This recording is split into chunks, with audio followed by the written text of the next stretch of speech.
Olá, essa é uma apresentação para o primeiro encontro regional de matemática aplicada, realizado pelo UFMS e pela SBMAC. Este trabalho intitula-se Modelagem Matemática e Controle de um Motor de Corrente Contínua.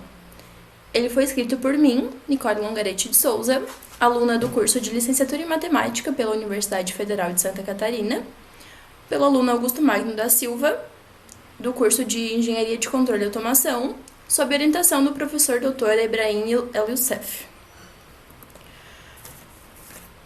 Usualmente, a indústria ela é foco de pesquisas, já que ela movimenta não só o capital, mas também todo o nicho de inovações tecnológicas, trazendo problemas e requerindo soluções. As máquinas de corrente contínua, apesar de terem perdido um pouco do espaço nos últimos tempos, ainda são pauta de estudo científico, devido ao custo-benefício delas e a grande aplicabilidade. Elas são vistas nas máquinas de papel, nas bobinadoras e desbobinadoras, nos laminadores, nas máquinas de impressão, em extrusoras, prensas e várias outras. O uso desses dispositivos está atrelado ao comando por sistemas de controle.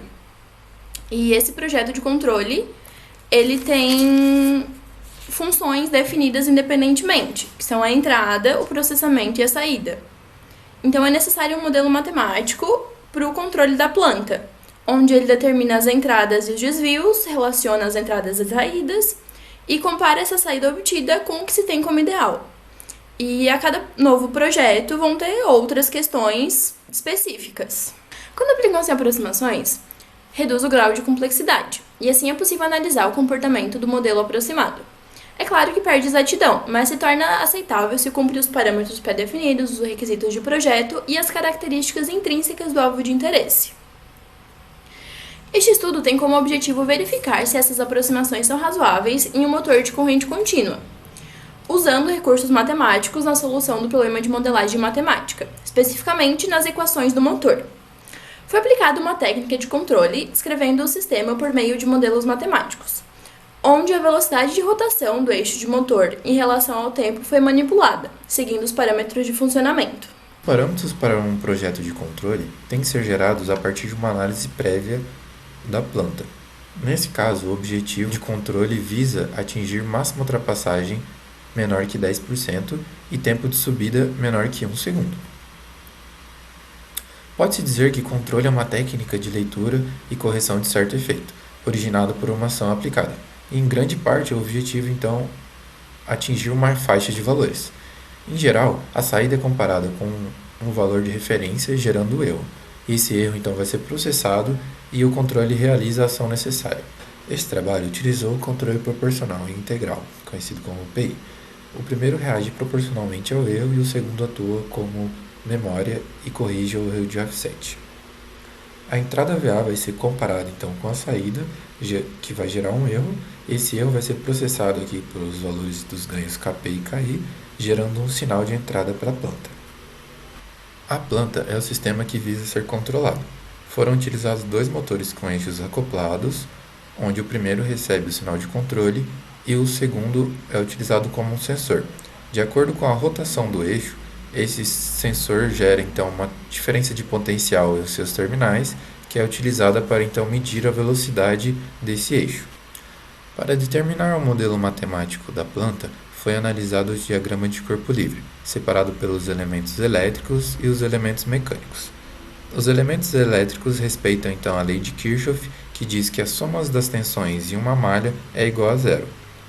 E a parte mecânica respeita a segunda lei de Newton, que diz que as somas das forças em um corpo é igual a zero, obtendo então as nossas duas expressões. Aqui é onde acontece a nossa aproximação. A indutância é desprezível em comparação ao movimento mecânico, então ela é desconsiderada na nossa equação. Combinando então essas expressões, a gente obtém um modelo matemático da nossa planta. Com ele, a gente pode relacionar a entrada VA e a nossa saída velocidade angular, que é representada por θm ponto. Para isso, aplicamos então a transformada de Laplace à nossa expressão, considerando condições iniciais nulas e a propriedade de diferenciação no tempo. Obtemos então essa relação entre a nossa velocidade angular e a tensão de entrada VA. Sistemas de primeira ordem têm função de transferência K sobre tal S mais 1, onde K representa o ganho estático e tal representa a constante de tempo do sistema. Comparando as duas equações, temos que as expressões referentes então ao nosso ganho estático e a constante de tempo. Essas expressões dependem de valores cuja medida real seria inviável, então foi usado um método empírico para a determinação dos valores do ganho e da constante de tempo do sistema.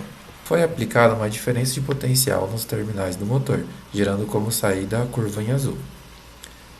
A resposta de sistemas de primeira ordem, quando excitados com degrau unitário, são descritas por essa expressão. Quando o tempo tende ao infinito, tem-se o valor final, que é o ganho estático, sendo esse 1,447. Já para a constante de tempo, sabe-se que quando t é igual a tal, a saída está em 63% do seu valor final. Assim, o valor de tal é igual a 1,37 segundos.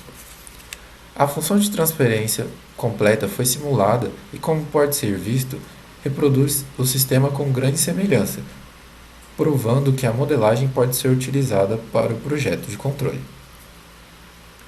Inserindo a planta em malha fechada com o controle, obteve-se algebricamente a função de transferência para a malha fechada.